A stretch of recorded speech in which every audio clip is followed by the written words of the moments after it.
Petit amour au grand amour, c'est un titre que nous avons donné, parce qu'il illustre bien le passage des illusions de l'amour dans lequel nous sommes, comme la jalousie, la dépendance, l'attachement, la peur, pour accéder effectivement au grand amour, mais pas nécessairement l'amour de l'autre d'abord, l'amour de soi, pour après pouvoir aimer, ça peut être aimer l'autre, mais ça peut être aussi aimer de façon plus large et plus grande.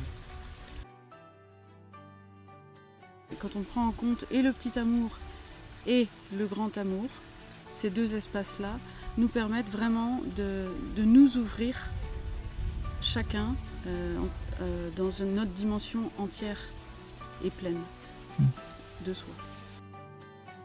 J'ai pris conscience du fait que intérieurement j'étais beau, avec éventuellement mes travers, mais que mes travers avaient aussi une forme de beauté et une nécessité d'exister. Ce stage est incroyable, c'est au-delà des mots.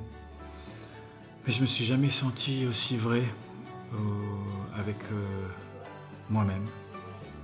Ça enlève des illusions, ça permet d'y voir plus clair, de décoder des situations dans lesquelles tu te mets, et que quand voilà, j'étais dans la dépendance amoureuse, c'était pas de l'amour.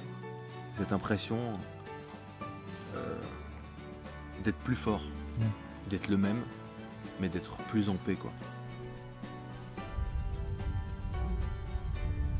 Ce lieu a été créé aussi pour être à la fois hors du monde, en tout cas hors de la société dans laquelle nous sommes, et en même temps proche de la société, pour être en connexion plus ou moins permanente avec la vie. Même si on fait ces stages chaque année, pour autant j'aime que ce soit ajusté au groupe qui arrive, à chaque individu, et il y aura toujours un endroit pour que chacun trouve des ressources et des lieux d'introspection et de prise de conscience, et donc pour moi un éveil à soi. Et pour le fait d'être à deux, ce qui est génial, c'est qu'on vit des choses mais que l'autre est une ressource, parce qu'on voit son vécu, on s'en parle.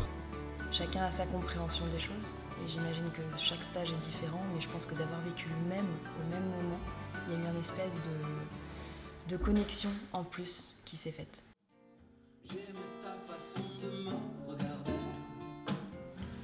Le but, c'est de rendre de plus en plus vivant et concret et pragmatique l'enseignement qu'on transmet.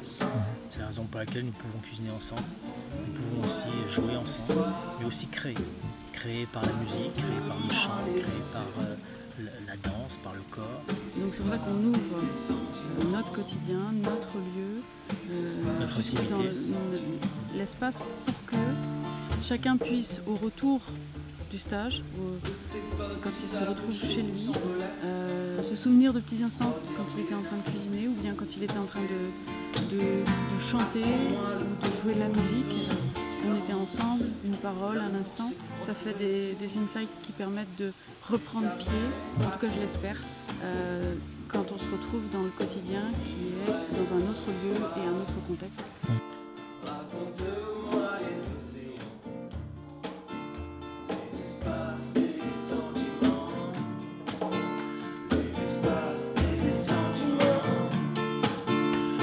Jamais